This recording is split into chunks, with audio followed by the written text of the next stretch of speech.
That's my Jersey Devil impersonation. Is that what that is? I mean, shit. Damn. Do you want to hear my Wendigo? No, I don't. Warning. The topics discussed on this podcast are subject to adult themes and languages. We seek to unravel the unexplained and unknown.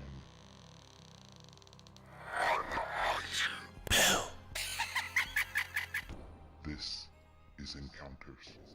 Hi everyone and welcome to Encounters. My name's Dakota. I'm Amanda. And today we are going to be talking about the Jersey Devil and... the Wendigo. Yes. Wendigo. Like, we wanted to bring you two completely random cryptids that were just floating out there in our minds. Yes, but they both do dwell in the woods. Yes. It's really weird how they line up a little bit. Not as deeply. Like, one is definitely more like historical lore, whereas the other is like philosophical, metaphysical being that wants to bring you death. So, and you can make your estimate as to which is which at the end of the episode. It's like a choose your own adventure path, guys. Here we go. Yes. Okay, so first we're going to talk about the Jersey Devil. The Jersey Devil. So this is one of New Jersey's oldest, most enduring, and like most prominent folklore that they cling to. Like, this is like one of the things it means to be from New Jersey. Yeah, this lore has been going back for like 300 years. In fact, the legend starts in 1735 with a Pines resident known as Mother Leeds. Poor lady. Poor lady, yeah. Okay, so like, let's give you some information about Mother Leeds here. She is a woman who has had 12 children. 12 in 1735. 12 kids. God.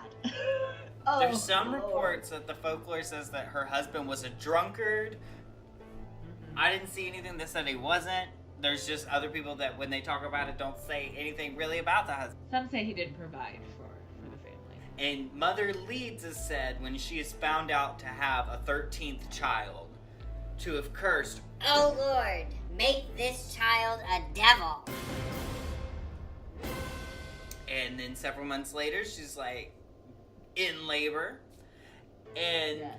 out comes like the most perfect baby boy imaginable. And within several moments, the child begins to deform and disfigure. It's said that it's like hands become like taloned-like and hoof-like. Its legs extend and become long. It sprouts horns from the top of its head. And it grows some wings. Giant leathery bat wings. There's some people that say it's got feathers. Some say hair. Some say hair. Some say it has the head of a horse or like a goat. But all reports indicate that the eyes are glowing red. So this thing transforms, and then it kills its mother, ripping her apart. And then it turns its attack on the midwives. Yes, then it starts killing midwives and dismembering them.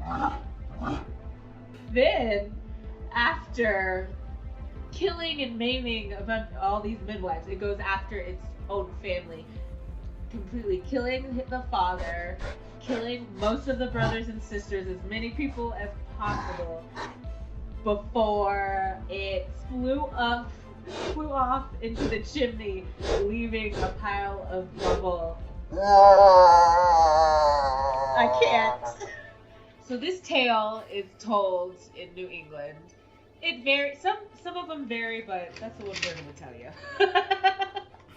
So after that, there are mentions of the devil. Sightings of this thing pretty much is the reason we are talking about it. There are still sightings of the Jersey Devil to this day. It's something that the people of New Jersey cling to. Not so much as like, oh my god, we have to have this, but it's like, this exists. Yeah. To them, you can't disprove it, and there are many people that claim to have seen it. specifically focused around the Pine Barrens forest. Uh-huh. This is actually the forest that many people would claim is the home of the Jersey Devil. And I hate to admit it, in the Monster Quest episode I just watched today, that's where they went to go hunt for this thing. Yeah. And it was like more untapped wooded areas of New Jersey. Really weird to see deer and everything in what I would consider to be New Jersey. But at the same time, why wouldn't there be forests? There's forests everywhere. There's a lot of forests here in Chicago. I didn't even know that. Right. Yeah. But the sightings of the devil have been mentioned since that night in 1735. There's been journals written where they mention this Jersey Devil. They call it pre-1909. There's a lot of sightings where people were out either hunting in these forests or in battlefields. There was a story where this guy shot a cannon at what this like flying monster, but nothing happened. The thing just kept on flying.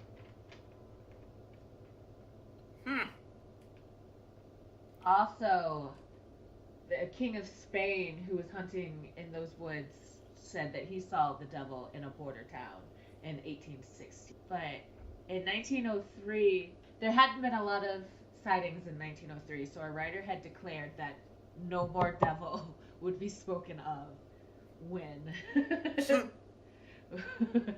this week, 6 years later, there's so many sightings, it's insane. There's also conspiracy behind one of the oldest names that resides from New Jersey. It's not just random that it's Mother Leeds who has the 13th child. Leeds is actually one of the oldest names of the oldest families that founded New Jersey. Mm-hmm. And that's one of the reasons why people from New Jersey cling to that specific cryptid.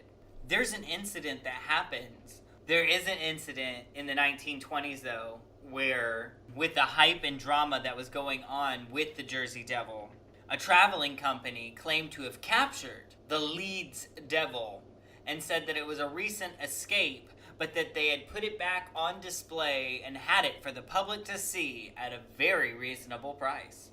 Mm-hmm. The only problem was, after you paid, what patrons got to see was a very large kangaroo with painted on green stripes and bat wings, large fake bat wings, glued onto the back of a kangaroo.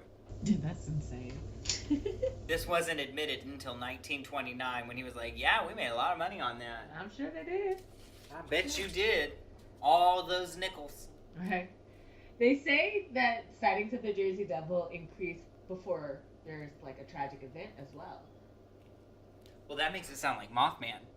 Yeah, well, they say some people feel that the Jersey Devil is the embodiment of evil, so they often see it before. I think there were sightings of it before World War II, Pearl Harbor, Vietnam. A lot of tragic events, people will see the Jersey Devil. And in this week in 1909, there was over 100 sightings of the Jersey Devil, and this went from South Jersey to Philadelphia to New York in just 1 week. People claimed to see hoof marks, they saw the actual devil, people claimed to have shot at it, people obviously in the 20s claimed to have caught it. This legend goes back so far, and so many people are involved. So, who knows? Maybe the Jersey Devil is real. Him and the Mothman, chill, text each other, hey, I think an event's coming up. We probably need to make ourselves known. Jersey Devil invited you to the Facebook event End of the World. Going? Question mark? Whether or not it is real, it has become synonymous with New Jersey culture. Yeah. It's portrayed in many toys, it's on t-shirts, it's even got its own feature film, and New Jersey's NHL hockey team is even called the Jersey Devils. Yeah. One of my favorite encounters with the Jersey Devil that I read was this woman. She heard something in her backyard like in the bushes fighting with her dog. Oh, And yeah? she came out and saw the Jersey Devil like attacking her dog. Yeah. And so she ran up to it and hit it with a broom and states it flew away. Like a stone cold bitch, she just said it flew away. I would fly away too. Shit, she was probably not playing with that thing. Like, give it my dog. That's how you treat ghosts when they enter your house. If you don't want them there, go. You hit them with a broom. Tell them to get out. Power of Christ says, get out. Yes. Did it leave her dog? Yeah. I don't know. That's all I got. Now, let's shift gears and go into the more ethereal realm, if you will. Ethereal. We're going to talk about the Algonquian Wendigo, also known as the Witigo, the Witico, and the Witigo. They normally inhabit the northern forest of the Atlantic coast of the United States and Canada. Also in the Great Lakes area, I believe. Yeah. They cover a wide range, right? Yeah, they've even been seen in Minnesota. Shit. And I think this legend is told in a lot of different tribes as well. It's even crossed into Inuit tribes, which is as far as Alaska. But each of these different names from each of these different tribes roughly translates to the same thing: the evil spirit that devours mankind. In 1860, there was a German explorer that translated Wendigo to cannibal in his talks with the tribes among the Greater Lakes. Yes. Wendigos normally appear in winter, right? Yeah, snowy terrain. Normally when people are secluded, they're cut off from anybody else, there's a shortage of food, they're starving, it's freezing, and they're normally out in the wilderness somewhere. And first it's going to come to you as this spirit, and it's going to whisper to you. It's going to tell you to do the most pretty much taboo, the most heinous thing that many people can think of, and that is to eat somebody else. To eat another human. Yes, and a lot of times, as the thing goes on, the Wendigo possesses you, you end up turning and trying to eat your family. That's kind of when it's really possessed you. Yes. But yeah, it turns you into a cannibal, and then once you have done this, once you have eaten human flesh, that's when it possesses you and you turn into the Wendigo. Now, what does the Wendigo look like? Many of the tribes describe it being over 15 feet tall, and it's almost human, because since Wendigos have to consume human flesh to become one, they morph out and their limbs become elongated. They become emaciated and their skin is stretched across their face. They have glowing red eyes, long yellow fangs, and a very overly long tongue. They're said to have jaundice almost. It's a yellow, sickly look with lots of matted hair. Yeah. And they're driven by an insatiable hunger. And a lot of times their eyes are sunken in too, and it says that they smell like death. Algonquian legend states that they're a giant with a heart of ice. Sometimes it's thought they're made entirely of ice. Its body is skeletal and deformed with missing lips and toes. The Ojibwa tribe state that it's a large creature that's as tall as a tree with lipless mouth and jagged teeth. It feeds on any man, women, or child who have ventured into its territory. And if it doesn't eat them, it seeks to create more Wendigos. That reminds me of that Supernatural episode. Oh yeah? Yeah. Tell me It's about kind of it. interesting. It's kind of interesting. There's the first time I ever learned about the Wendigo was Fear Itself, which is probably the best. If you can find this episode of Fear Itself, it's this man who has been lost in the woods and he comes back to his family. He's super skinny, eyes sunken in. He's like really like, because he's been starving out in the woods, and he's got frostbite on his fingertips, so they're black, and his fingers are super long, and he's got these gross teeth. And then he ends up like attacking his family. Oh my gosh. It was probably the best representation of a Wendigo I have ever seen. Wow. It was terrible. It scared the crap out of me. That would scare me. Yeah, just people would be starving and I don't know, it's kind of like the tribes didn't want them to turn to cannibalism, so they told them this legend of what you kind of turned into when you turn to cannibalism. Well, and people believe that the legend of the Wendigo is synonymous with the disease that plagues the human mind once it's eaten human flesh. Is that the Wendigo? Psychosis. Psychosis. Yeah, which actually comes from the Wendigo legend, and it's used in medicine to explain what happened to the people of this area that turned to cannibalism, because they talk about an insatiable hunger. Well, it's often assumed that once human flesh is eaten, nothing else will ever taste as good. So Which you is become so insatiable with Yeah. your appetite, and you just want to eat more people, Ugh. which is the problem. Right? And then imagine just like these skinny, tall. Oh. If people did start eating people, Wendigo psychosis would lead to what the closest version of a zombie apocalypse happening without a virus being. Ugh. Like, that's the mental zombie right there. Yes. And that kind of brings us into that first encounter. This is like one of the most well-known, I guess, stories about the Wendigo psychosis. During the winter of 1878, Swift Runner and his family were starving. Swift Runner was a Cree family tribe. Uh-huh. They were in a cabin surrounded by snow. Their supplies depleted. All of them starving. His eldest son was the first to die. He died of starvation. And then, at some point, Swift Runner succumbed to the psychosis of the Wendigo and ate.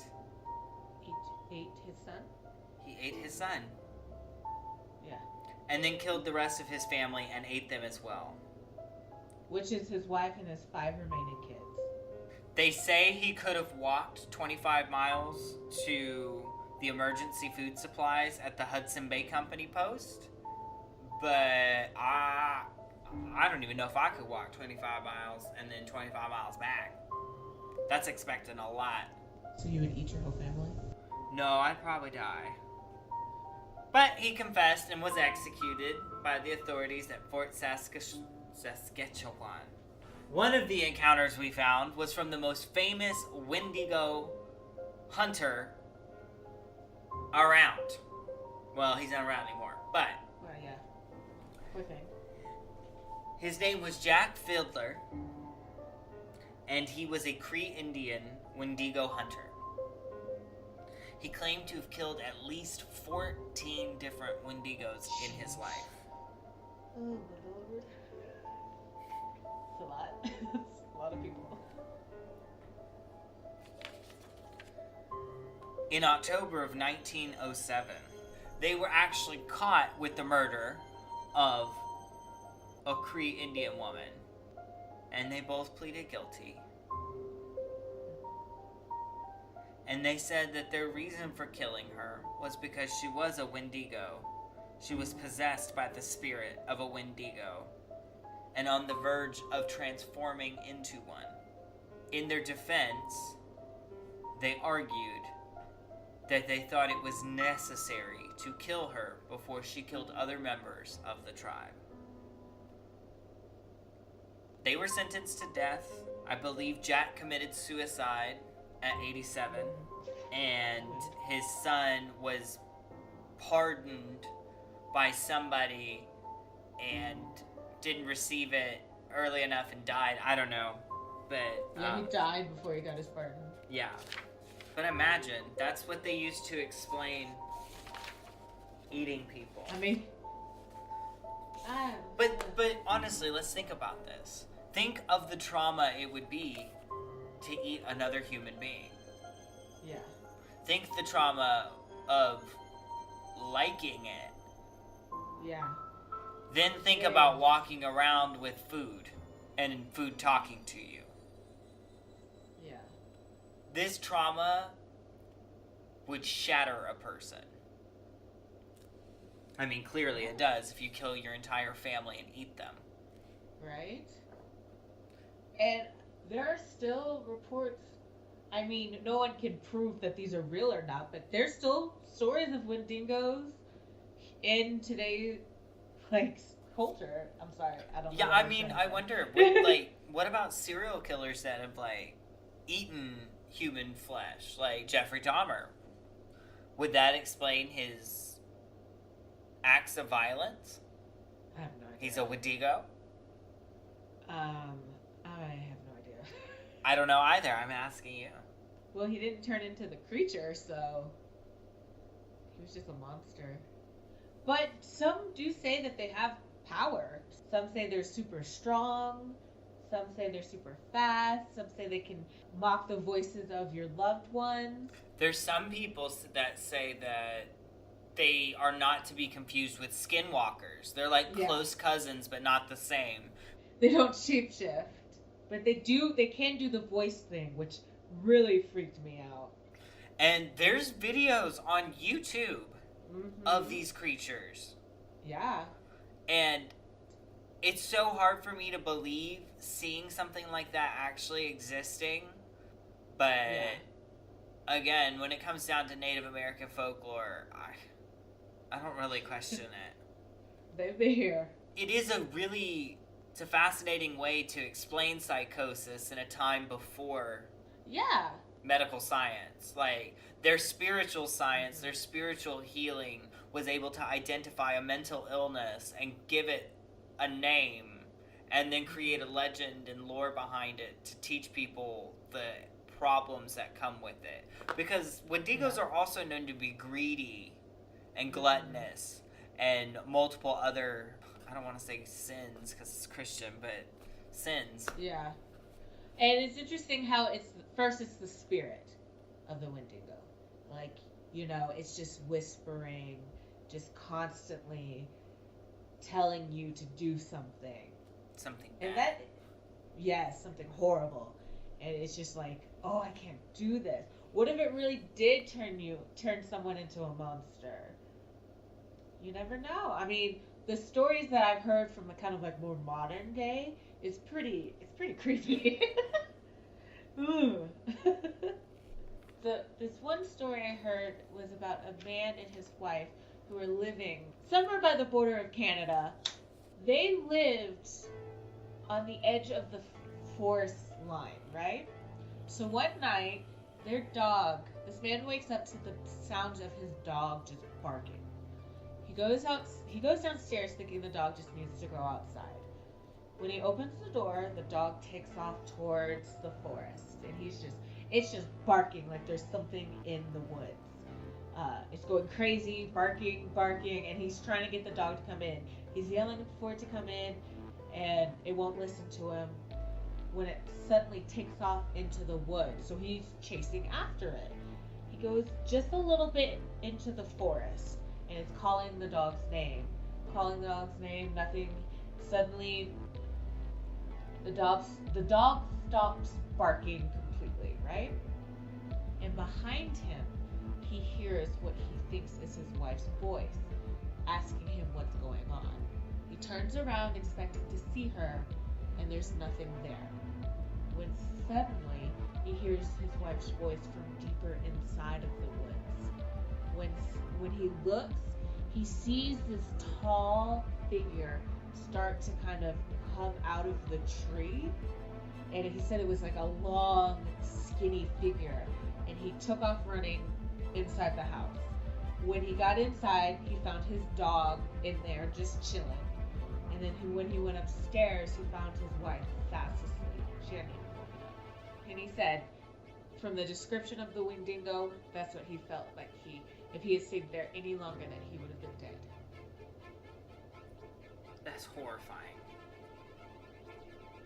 Just to like hear the voice. Like, how does it know what your wife's voice sounds like? Like, has it been watching you? Probably.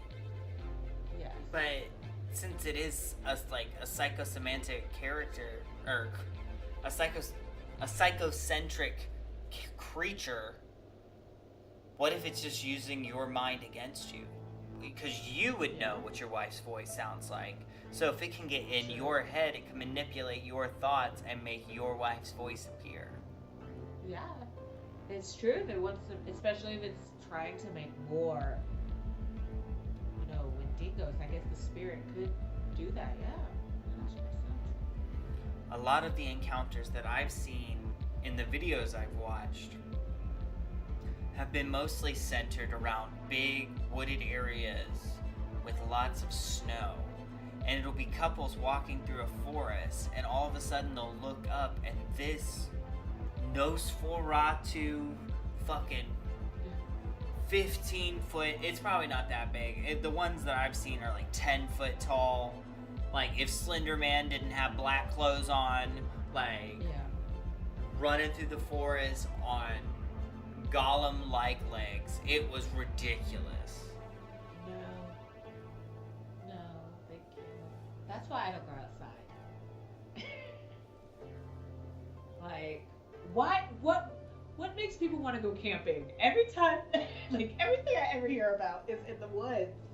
Like, why would you ever want to go into the woods?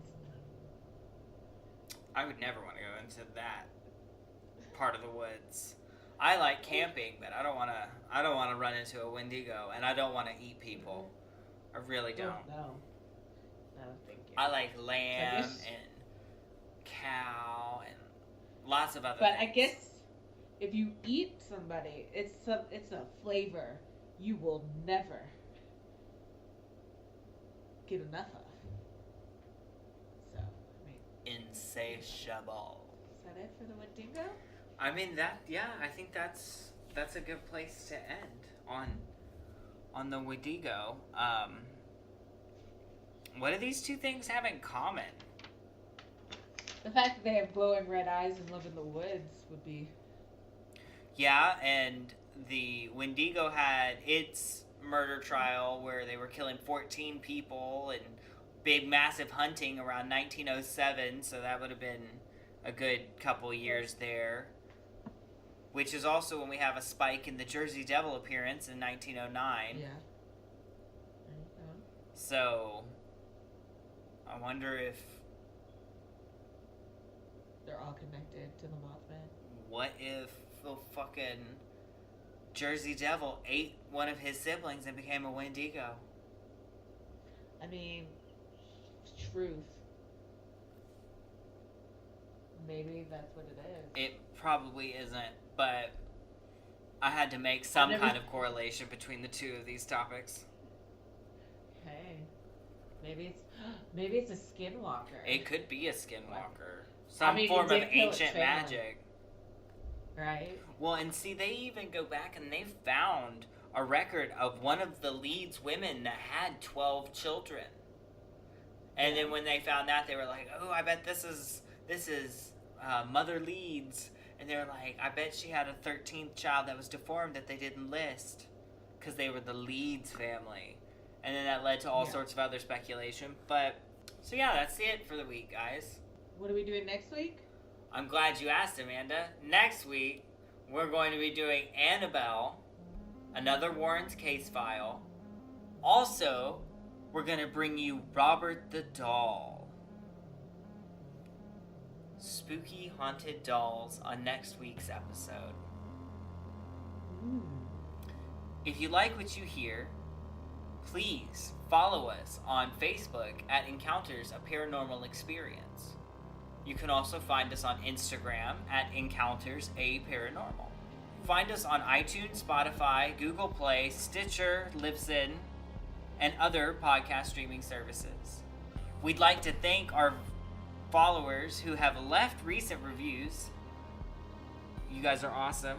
We've now got 7 star, we're 5 stars with 7 ratings and 3 reviews. Y'all are awesome. And until next week, I'm Dakota. I'm Amanda. Stay spooky.